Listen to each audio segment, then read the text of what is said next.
this week's presentation. We have Rex Gale, very fortunate to have Rex Gale.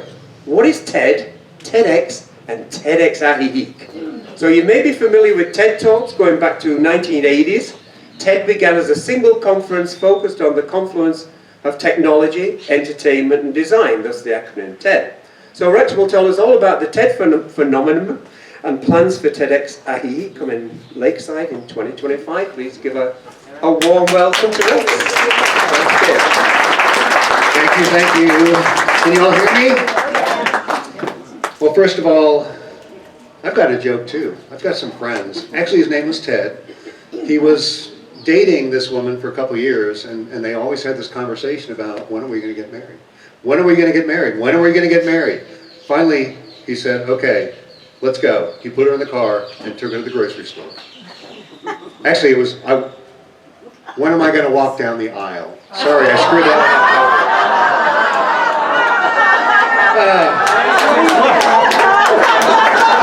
I'm not as good a joke teller as all right, so good morning, buenos dias, as some Canadians would say, bon matin, hey? And as Texans would say, hey, how y'all doing this morning?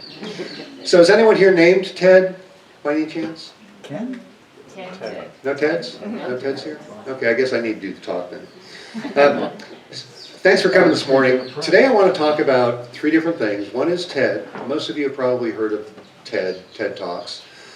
One is TEDx, and I'll share what that is. And then what is TEDxAjijic, which is something that we may be planning in the future. So first of all, how many of you have not heard of TED Talks? Okay, a couple people have not heard of TED Talks. And I'm not going to explain it now, I'll explain it as I go through the process, but basically they are short 18 to 21 minute talks about ideas worth spreading, ideas worth sharing. And they want them to be short because y'all have listened to people up here talking. After 15, 20 minutes, you get bored, you start listening to the birds, you start doing other things. So I'll talk a little bit about that. Who has listened to a TED Talk that they really remember for some specific reason? What talk was it? Do you remember who it was? I don't remember her name, but it was a doctor who studied people who have strokes, and she had a stroke herself. That's it. Stroke of insight. Yeah. Seen it? Yep, seen that talk. It's an awesome insight. talk. Yeah, it's really fantastic. Jill Bolton Taylor. How about somebody else? Any other talks? Yes, in the back. First I ever heard of Brene Brown. Brene Brown. Yes, she's given a number of different talks over time. Anybody else? Yes. My daughter gave one. Your daughter gave one. What was her idea? It was one small thing can change your life. Okay, and was it a TED Talk or a TEDx talk? TEDx. TEDx talk, awesome. You know, it's interesting, I'll talk about TED and TEDx. People think that, TED is the holy grail. But let me just tell you that some of the most watched talks of all time have been TEDx talks. And maybe one of those will be taking place here in a year. Okay, y'all have heard of TEDx. How many people have not heard of TEDx, what TEDx is? No. Okay, talk a little bit about that. And has anybody heard of TEDxAjijic? No. People have. Okay, we'll get into that. Okay, so who knows the difference between a TED talk and a TEDx talk? Except that the TEDx talks are not only on Twitter, now known as X. So what's the difference between the two? One is going to be in a much larger forum. The other is going to be in sort of a smaller local forum. So we'll talk a little bit about this, but how many have been to the TED Talks here at LCS? How many don't know that there are TED Talks held here at LCS every Thursday at 12:30? So, you did? It's video. Video, they are videos. They're videos of TED Talks. We have some facilitators, Dee Dee Cami, John Henry, Kat O'Sullivan, myself and some other guest facilitators have reinvented this program. It was actually started a number of years. I know Fred Harlan was involved. Who else was involved at the very beginning when they started showing the TEDx videos here, TED Talk videos here? Does anybody remember that? They were shown here at Lake Chapala Society for a number of years, And then, like everything else, COVID got in the way. So they ended. And so we've sort of reinitiated those talks every Thursday at 12:30. The facilitator selects a TED Talk. They view the talk, which is typically 15 to 18 minutes, and then there's a facilitated conversation about the idea. And typically these conversations go on for 45 minutes to an hour, because again, a lot of these, not necessarily controversial, but they're really interesting in changing your perspective, maybe, on sort of how things are delivered. So I just want to, say thank you to the people that actually started this early on, and it's good we have it up and running again. So let me give some history about TED itself. Does anybody remember what TED stands for? Technology, entertainment, design. Technology, entertainment, and design. And the first conference was held, actually this is a 40th anniversary of the TED conference. It was first held back in Monterey, California in 1984. And it's got really a rich history spanning, almost, 4 decades now. And it's turned from a small gathering, intimate gathering, into really a global phenomenon with what's going on. I'm just going to read a little bit about it. TED was co-founded by an architect and graphic designer. Not really that those two go together, but his name was Richard Saul Wurman. And he also, a broadcast designer by the name of Harry Marks. We're just thinking about what's going on in the world of technology, entertainment, and design. And they believe very strongly in the value of collaboration around thought. You go back in the day and pretty much things were very specific. I'm in architecture, I'm in graphic design, I'm in whatever it might happen to be. But the whole concept of if we share ideas among a lot of different aspects of life, then we're going to create a better life for ourselves here. Wurman was credited with coming up with a term. You ever heard the term information architecture? He came up with that term. Marx was a pioneer in the then emerging imaging technologies like CGI or computer-generated imagery. And he created and won an Emmy for the ability to take both images and words and put them into digital formats. You see the crawls across the screen now on most of the news channels, whatever. That was Harry Marks, who was one of the two that first came up with this. During that first conference, let me tell you what they actually presented. So there were some demos. One was a demo of the compact disc. Does anybody have actually a compact disc today? But it's interesting how the evolution over 40 years of having that, creating that compact disc. They also presented what an ebook is. Ebook's still around. Cutting edge 3D graphics. Lucasfilm, for the first time, showed what they were doing with 3D graphics for movies.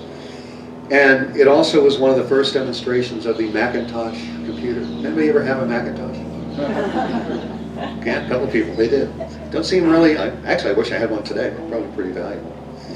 And there was also a demonstration on how to map coastlines using the developing theory of fractal geometry. Does anybody know what that is? I don't either, so I'm not going to explain it. But while the first TED event was an intellectual success, it was not a financial success. So the next year they didn't have a TED, It was 6 years later when they finally said, okay, we need to get this thing kicked off again and start it. And so that was in 1990. And back in the day, these were only invitation-only events. So you could not attend it. You had to know somebody who knew somebody who knew somebody who knew somebody. Now that's not the case today. Today you can actually go to, so TED is celebrating their 40th anniversary in April. It's a 5-day event. If anybody would like to go, how much do you think it is to attend? Free. Free? No. 40 grand. 40 grand. Okay, you want to go? Give me 40 grand, and I'll pay you the $12,500 it actually costs, and keep the rest. It's really not bad for a couple of days. So, but it actually grew. So, from this small venue in Monterey, California, it grew so big that they had to move it. They moved it first down to Long Beach, California, back in the early 90s and late 90s, and they also started to expand the focus. So instead of just having people that understood technology and entertainment and design, it was pretty open to the world. There were philosophers, there were scientists, there were mathematicians, there were religious leaders. So it became more and more, it sort of got this momentum going behind it.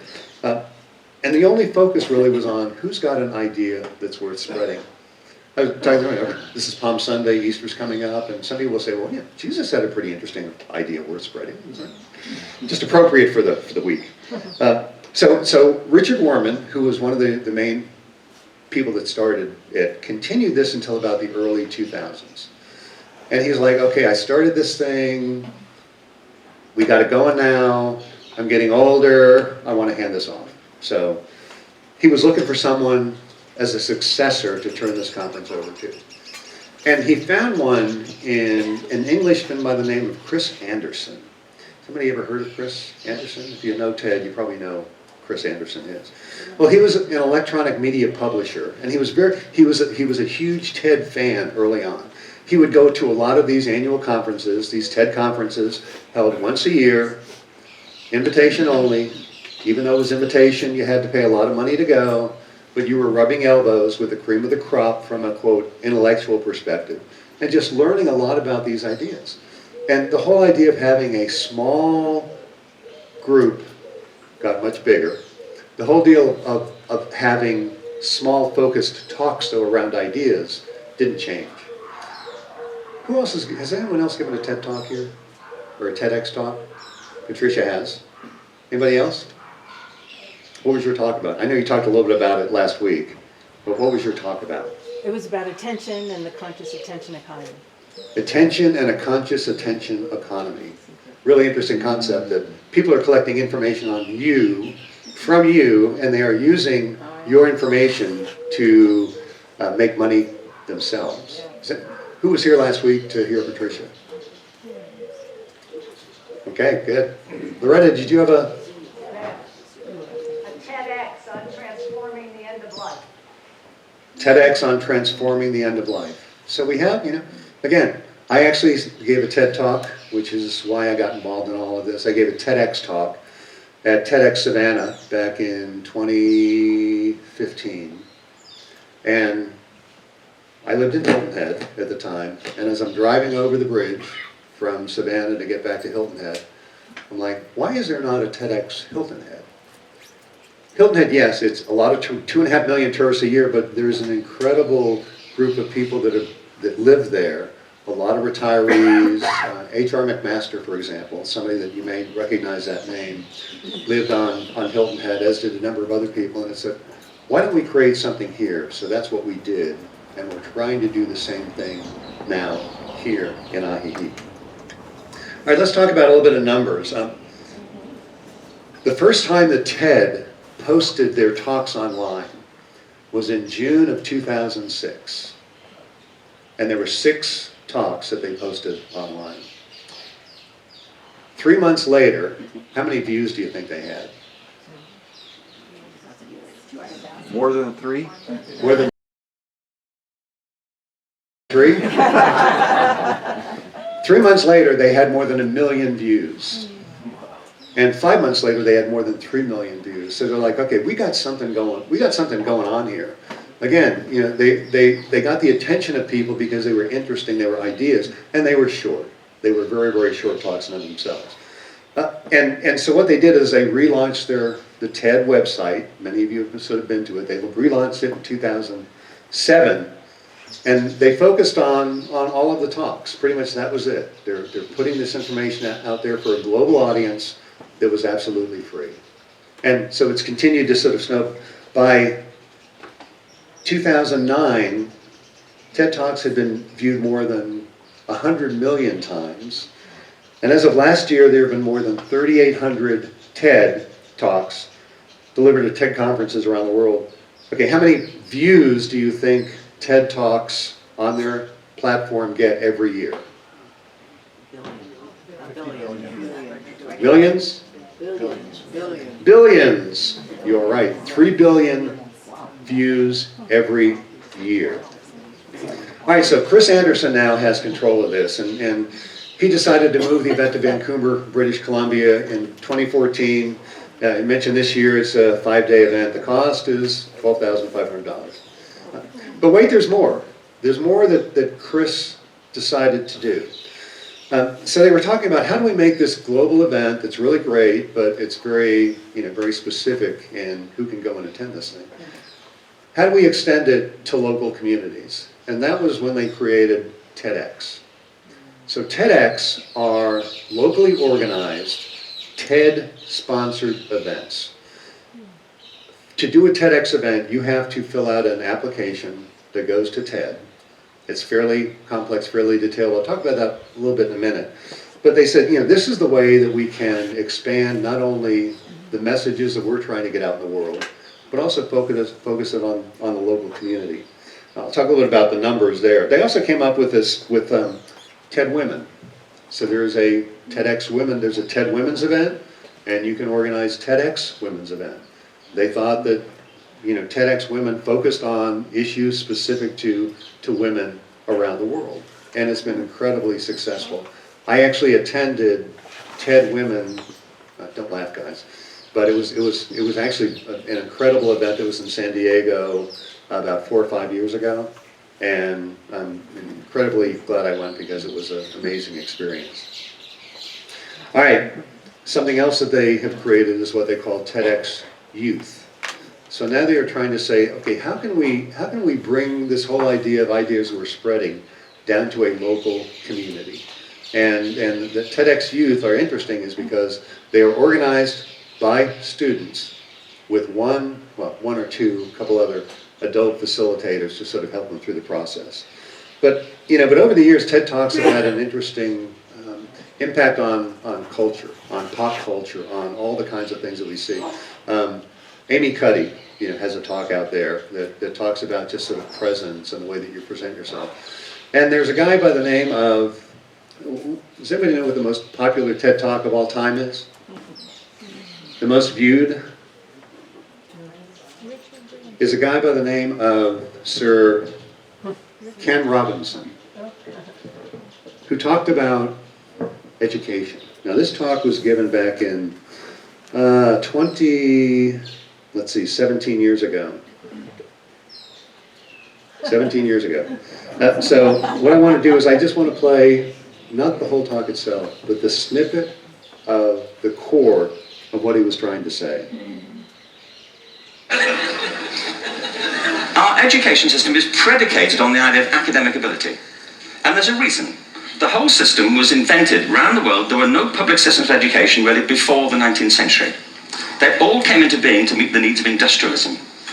So the hierarchy is rooted on two ideas. Number one, that the most useful subjects for work are at the top. So you were probably steered benignly away from things at school when you were a kid, things you liked, on the ground you would never get a job doing that. Is that right?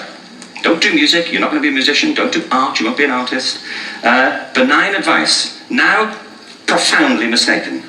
The whole world is engulfed in a revolution. And the second is academic ability, which has really come to dominate our view of intelligence because the universities designed the system in their image. If you think of it, the whole system of public education around the world is a protracted process of university entrance. And the consequence is that many highly talented, brilliant, creative people think they're not. Because the thing they were good at school wasn't valued or was actually stigmatized. And I think we can't afford to go on that way. In the next 30 years, according to UNESCO, more people worldwide will be graduating through education than since the beginning of history. More people.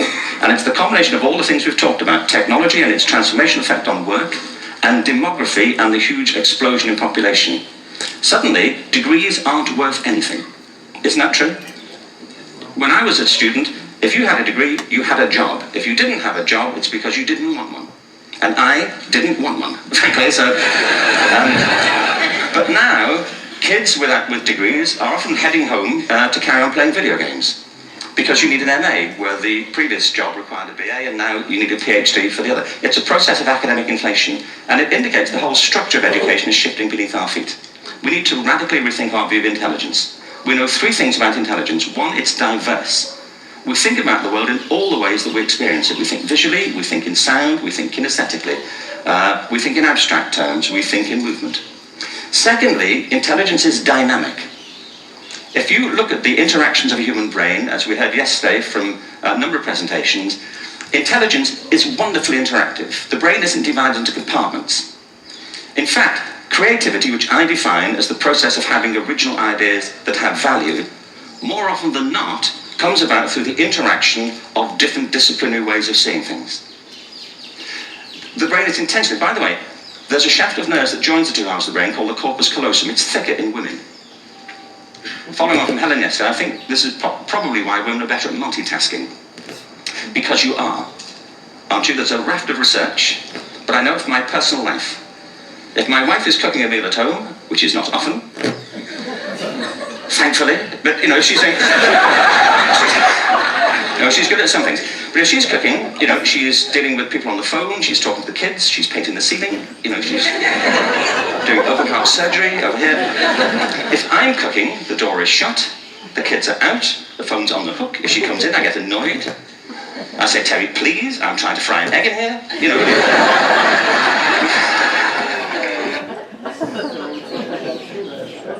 The talk actually is very funny. And if you go and watch it, I would suggest you do this. But this talk could have been given this year, couldn't it? The same things are going on in education. Nothing's changed. It's all about getting a job. It's all about getting an education. It's all about getting the advanced degree. We see it all the time, and yet today young adults are still going back. They can't find a job, and they're going back to live with their parents. You don't have to answer this question, but how many of you have your children living with you? Okay, so there's one other thing I sort of want to share. Excuse me while I Killed them all off. just wash my hands here.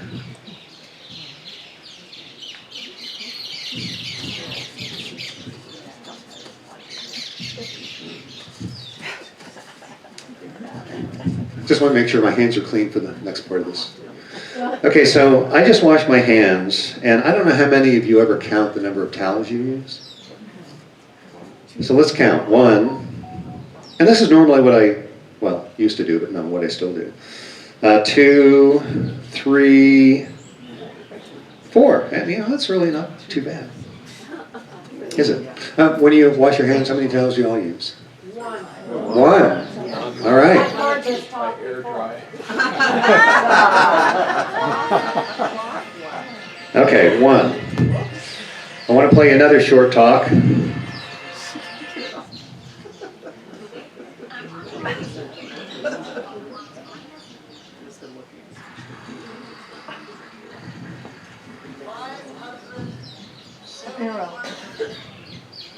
£230,000 of paper towels are used by Americans every year. If we could, wrong figure, 13 billion used every year. If we could reduce the usage of paper towels, 1 paper towel per person per day, 571,230,000 pounds of paper not used. We could do that. Now there are all kinds of paper towel dispensers. There's the trifold. People typically take 2 or 3. Or 4. One that cuts it that you have to tear off. People go 1, 2, 3, 4, tear. This much, right? There's the one that cuts itself. People go 1, 2, 3, 4. Or there's the same thing, but recycled paper. You have to get 5 of those because they're not as absorbent, of course. The fact is, you can do it all with 1 towel. The key, 2 words. This half of the room, your word is shake. Let's hear it. Shake. Loud. Shake. Your word is fold. Fold. Again. Fold. Really loud. Shake. Okay. With hands. Shake. 1, 2, 3, 4, 5, 6, 7, 8, 9, 10, 11, 12. Why 12? 12 apostles, 12 tribes, 12 zodiac signs, 12 months. One I like the best. It's the biggest number with 1 syllable. Trifold. Fold.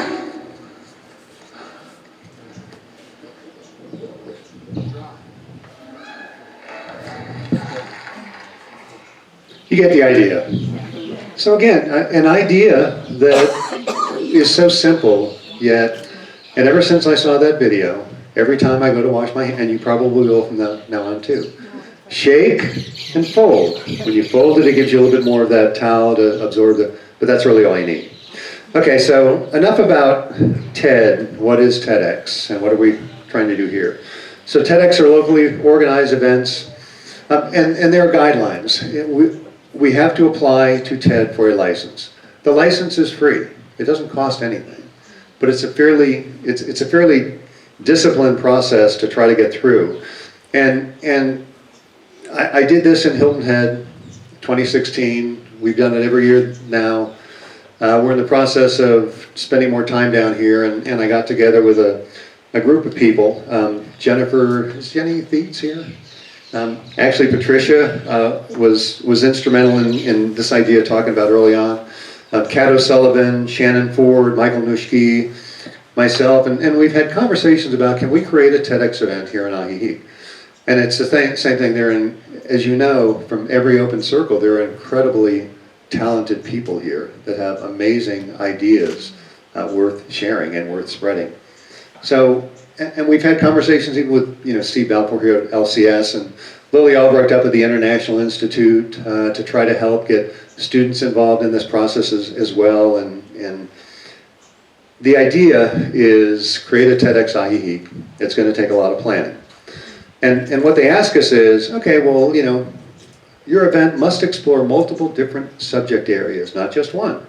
What's the main point you'd like the listener to take away from the talk? Why is it an idea that your community should hear about now? Where might you find relevant speakers for the idea? What subject areas does this explore? And then it goes deeper and deeper and deeper and deeper, because they are protecting their brand. Everybody knows TED, not everybody knows TEDx, but they are protecting the brand. The other interesting thing is, after you have the event, you must send all of the emails of all of the attendees of your event to TED. They do then the Net Promoter Score, where they send a survey out to people that attended. And depending on the results of that score, you may have your license renewed the next year, or you may not. So they are very focused on delivering a very good product. So once we get a license, and we're in the process of applying for a license now, first thing we do is create a theme. The theme that we are working toward this year is the art of possibility. The art of possibility. Art is a fabric of this community, and typically the themes are fairly broad, but they also specific to the community at large. So that's the theme that we're sort of working toward. To expand on our theme, we want to be partnering with a lot of local organizations. I was talking to Chris this morning. We're reaching out to local artists, the LCS Children's Art Program. We want to create some community insights into what we're trying to do here. So we are asking artists to come up with specific images that share the theme, which is the art of possibility.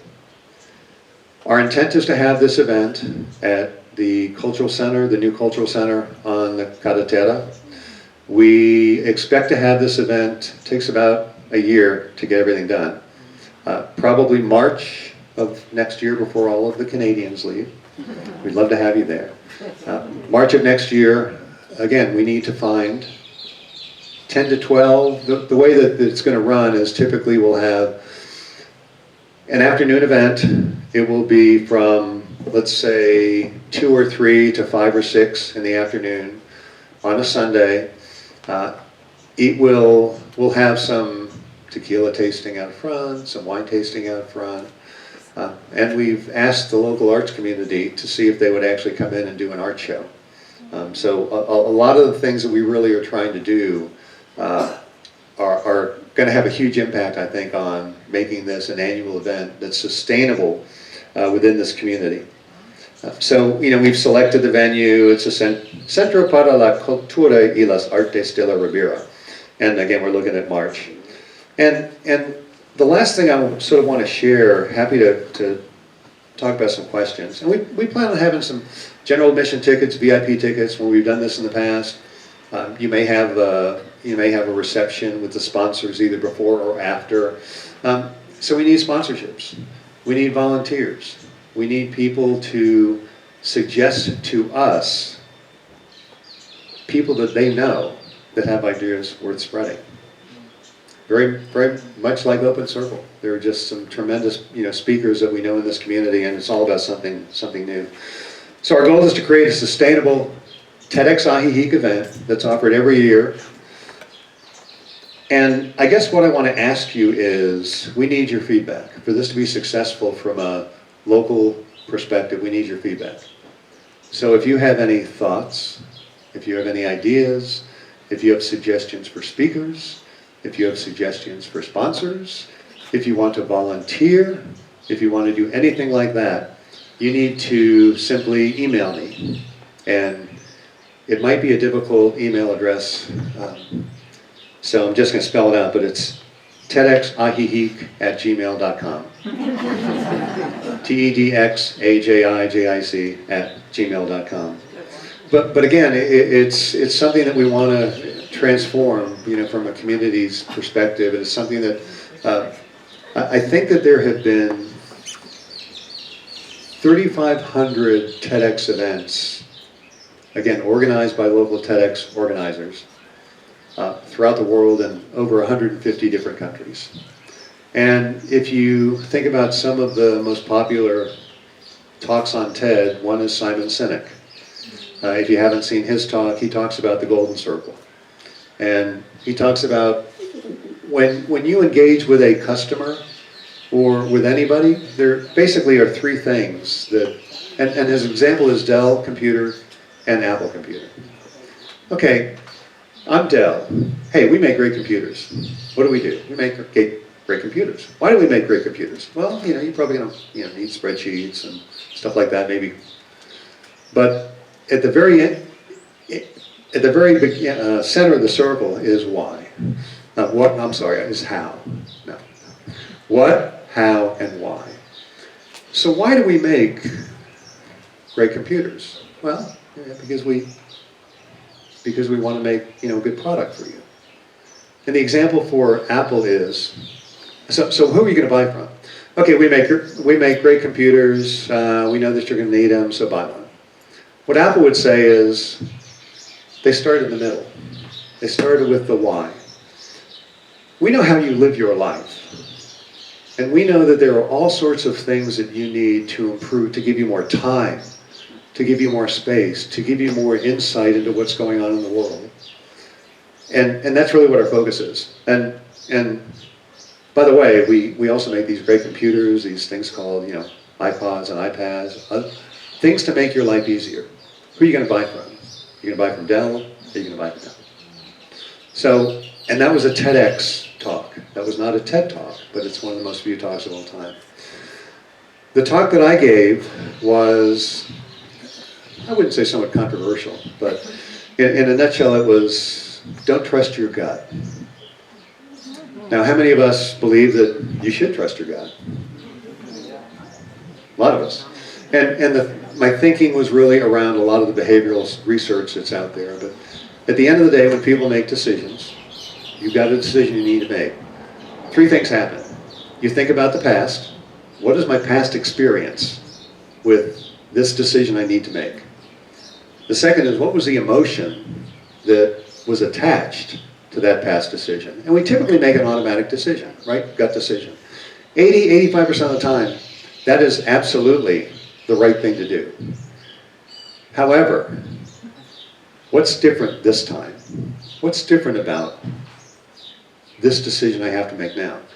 If you understand the past experience and the emotion that you attached to it, and if you simply reflect on what's different this time, one of the examples I gave was the guy from Apple, started the Apple, actually created the Apple Store, was hired as a CEO of JCPenney. What could go wrong? And what he did at JCPenney, he did everything that he did at Apple. We're not going to have sales. Why do we have sales? We didn't have sales at Apple, and we were very successful. We're not going to do any marketing or advertising. So what do you think happened? JC, so he didn't understand what's different this time. It's a different business. It's a different business model. It's a different customer. It's a different product line. So some of you are probably going to have ideas, and if you do have ideas, if you would like to speak at our upcoming event, which is planned for next March, again, TEDxAjijic@gmail.com. And I appreciate you coming today. Hopefully I've shared the differences between what TED is, what TEDx is, and then what we're trying to do with TEDxAjijic in the local community. So thank you very much.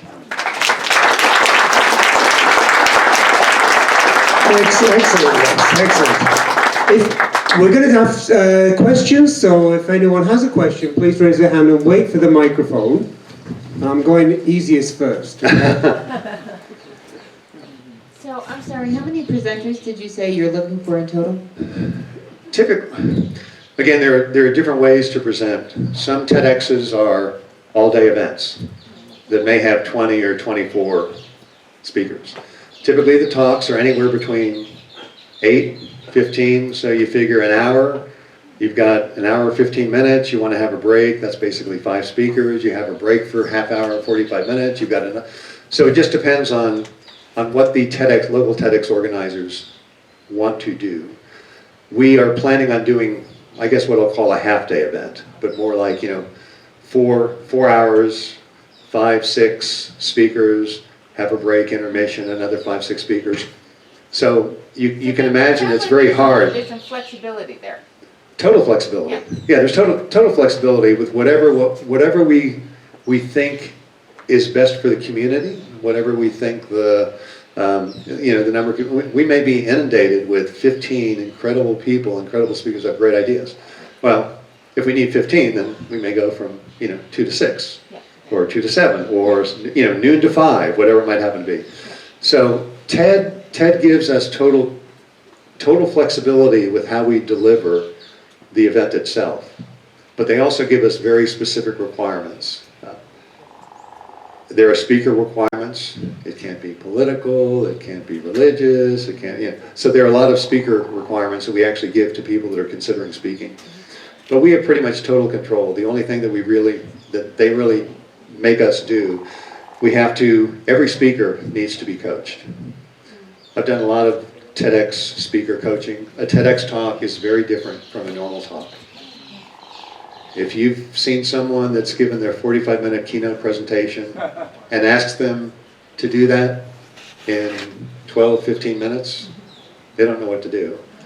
The talk's not about yourself. You don't have to say, hi, my name's Rex Gale, and here's my background. No, it's about the idea.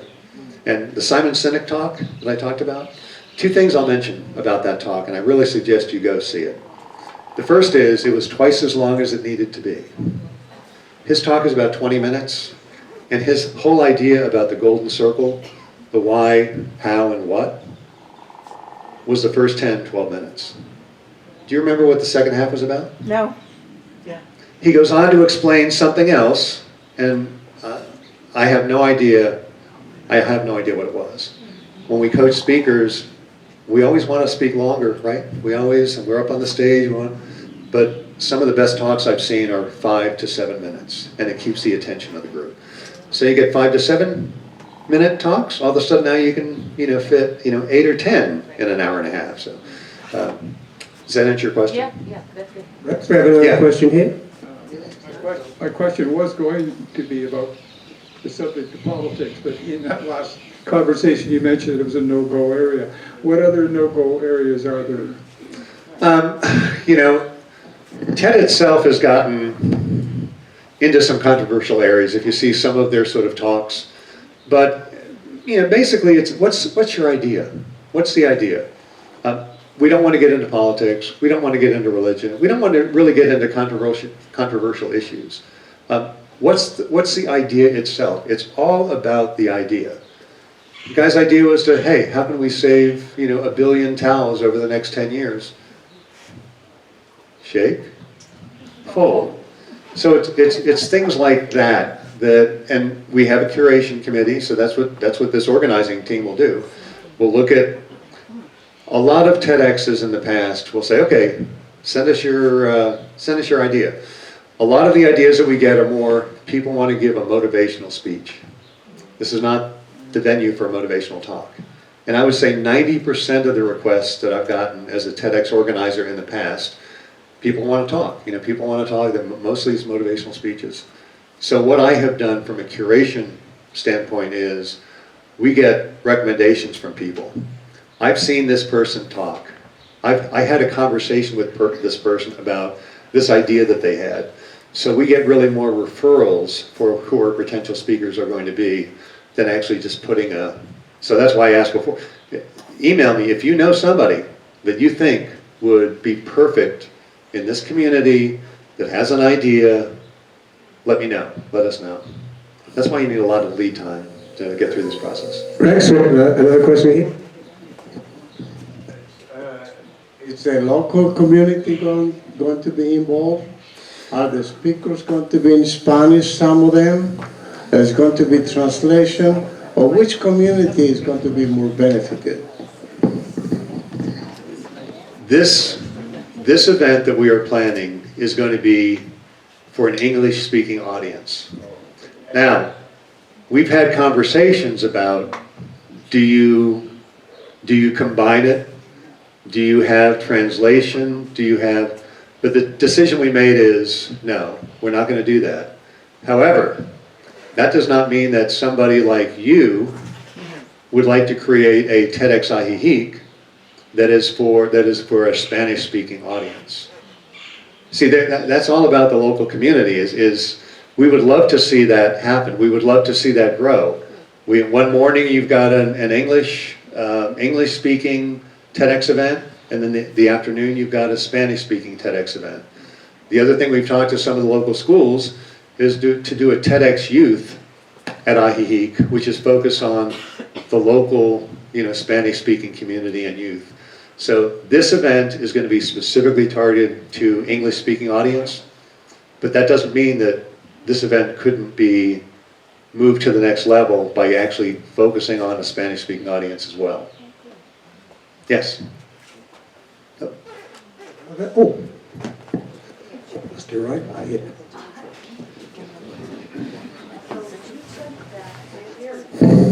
There we go. You said that the majority of the ideas for a TED Talk. I can't hear you. I can do it. You think you can? Let me give you mine. Here. Okay. So you said that the majority of the suggestions for a TED Talk are motivational. No, I misunderstood, I'm sorry. Yeah, what I said was, when we, as a curator of these events over the last 8 years, Right. whenever we ask people to send us an application to speak, the vast majority of those are just people that want to give a motivational talk. Okay, so This is not the venue for a motivational talk. It's a venue for ideas. right. So my question is, what is your definition of the difference between a motivational talk and the type of talk you are soliciting? Well, What do you want? Let me put it this way. What's the idea behind the motivational talk that you want to give? I'm not saying the talk can't be motivational to some extent, but what's the idea that you want to present that is going to help somebody improve their life? So it can be a motivational talk, but it's just not, it's not someone that says, I want to talk about how to improve your life, and here are the 5 or 6 steps that I've done in my past. And it's a hard line to cross, but there are a lot of, quote, motivational talks on TEDx and on TED. But the motivation behind it is the idea that was shared. Sir Ken Robinson, that was sort of a motivational talk to some extent, but it was motivational because it was focused on the idea that our education system is not allowing the creativity for our children in our school. If that makes sense. I know I'm not explaining myself totally clearly here, but it's the idea that really, and quite honestly, it's tough to come up with a new idea. And a lot of what you'll see now, they're sort of ideas that are sort of whitewashed to some extent, or redistributed. So the whole idea of finding speakers is really probably the most important part of this process. Yeah. Okay. So I understand that it's about ideas, and it's about what you were calling the possibility of art. So if that's the overarching topic, then are we only looking for performing artists or actual painting artists? Or because I can hear this as the not just the possibility of art, but the art of possibility. That's what it is. That's what it is. It's the art of possibility. Is that what you called it? The theme is the art of possibility. Okay. I heard possibility of art. Yeah. Okay, I must be dyslexic or something. But no, I'm glad that that's confirmed. Thank The you. theme is the art of possibility. And so, even the theme has to be broad enough that almost any idea, any talk could sort of fit into that. Art is part of this community, but it's really about the art of possibility. What can we be doing differently? What can we be doing to clean up the lake? What can we be doing to better, immerse ourselves into local communities? I mean, there are so many things that are out there that could be new ideas or could be expanded versions of ideas that might already be out there. But that's what makes this, number one, so challenging and so exciting. Because creating an event like this is something that we think it will be so effective and so entertaining and so successful that every year we'll be able to fill that auditorio at least once a year. Does somebody want to create a TEDx Women? TEDxAjijic Women? I mean, again, these are the kind of things that it's the local community that TED wants to spread the word of ideas worth spreading. Thanks. Got another question here. Just a quickie, what is the cost of attending a TEDx event? Hey, it's interesting. TED places limits on that, and I'm not going to talk about that limit because that's not what we're going to charge. But you cannot charge more than $100 US for a ticket. Here, we're looking at 250 pesos for, let's say, a general admission ticket, and maybe 500 pesos for a VIP ticket, which may have reserved seating and maybe after the event, a meet and greet with the speakers. So again, we want to make the prices as reasonable, and let us know. I mean, we're coming up with all that now. But we think we want to fill 400 seats in that auditorium. So we need to make sure, we've talked about having student tickets. Student tickets for 100 pesos. So again, flexible. Do you have a senior category? Good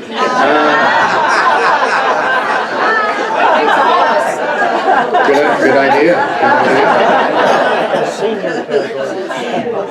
If we have a senior category, I'll make sure that I'm sitting up front so I can hear. Do we have any more questions? Thank you, everybody. Once again, thank you, Red.